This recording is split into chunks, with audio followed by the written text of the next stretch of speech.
Hello, I am Jay Holland's Racer and it's the home of all things Btcc. So I haven't done my review of Donington Park, but I'm not going to bother doing that. This is Btcc finale week and I'm going to quickly over some of them really quickly. This will be only a quick short video, and so quickly over that I'll go through my thoughts on it. So I'm not going to go through my sheets I can normally do, but a few things to stuck out. Obviously, a shedding of a pole and 2 wins. So really, the shedding we probably expect to see this season.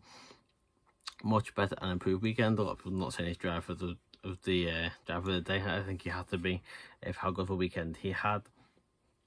Obviously, the second win was a bit controversial. Race 2, England won on track, but was demoted to second after it was claimed he'd done a push to pass. There doesn't look a lot in it on TV, but unfortunately the way it is. But it showed how quick England was in race 2 and just took the weight out of the car. Went from 11th on track 1, but didn't get to keep it in the end.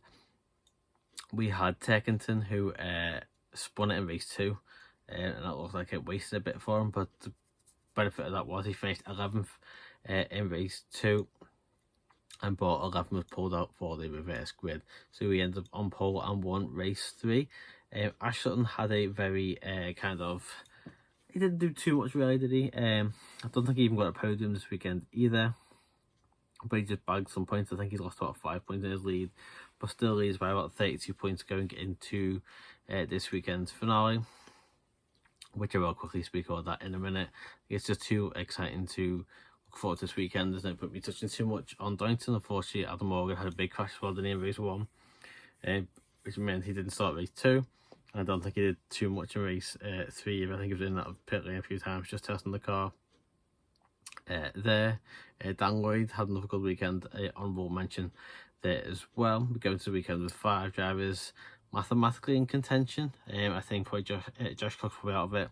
He's 66 points behind. There's a maximum of 67 available from the weekend. So I said originally I thought maybe 10 could be in it. There's mathematically 5 going into it, but I think Josh Cook really is too far out of it, and I would be so surprised if anyone other than Ash Sutton won.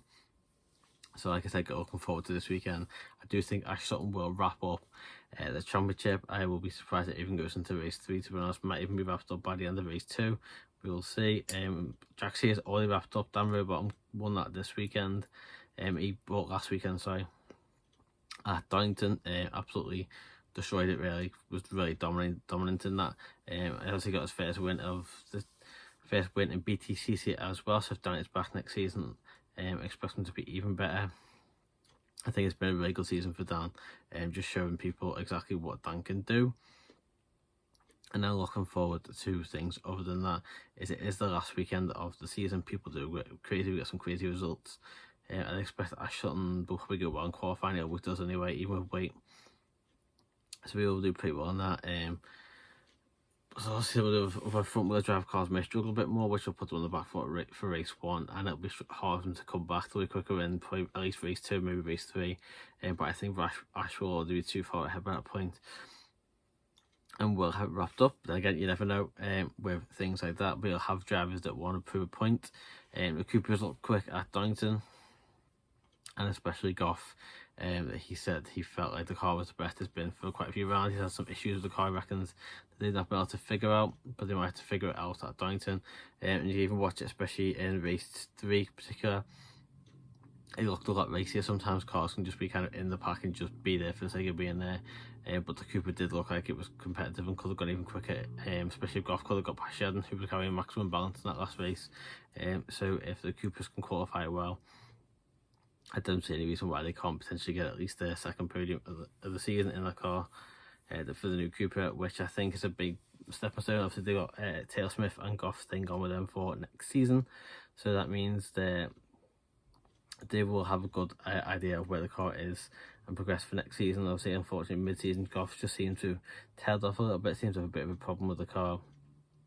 But if he is on top of it, hopefully he will have a good end to the season. Dan Lloyd's in good form as well. Goes into the weekend with no weight. So Dan Lloyd could definitely want to look at as well. And of course, Jason Plato, the most successful man at Brands by a long way. I think it's something over 20 wins. It's created on one variation or the other of Brands. He will be one to watch. He won the final race of 2019. on the Btcc track as well. So well, there was all competing for the championship and battling that way. A lot of drivers will have a chance to get some good points to go past them, but I said I don't see. I would be surprised if it goes into the last. I would be surprised if it goes to the second race, to be honest. Extremely surprised if it manages to go as far as the third race, but this is the Btcc, the Ash we've seen this season who's just going about picking points could easily be taken out by accident by someone else, especially if people being a bit more aggressive. You know, people who haven't got a driver confirmed for next season will want to get them sponsors and press people and get as many points as they can to push on for next season. But that is pretty much all I'm going to say for this weekend. Say for some good racing. I said it wasn't worth going into too much detail about Donington for this weekend. We'll just fingers crossed it will be full of action. Like I said, there will be the title battle, which I do think Ash will wrap up early, and then obviously we'll have a lot of other drivers who aren't really battling for anything other than themselves, looking to get points on the board for potential wins and podiums as well, and hopefully get themselves some sponsors and drive for next season. But that is it for me.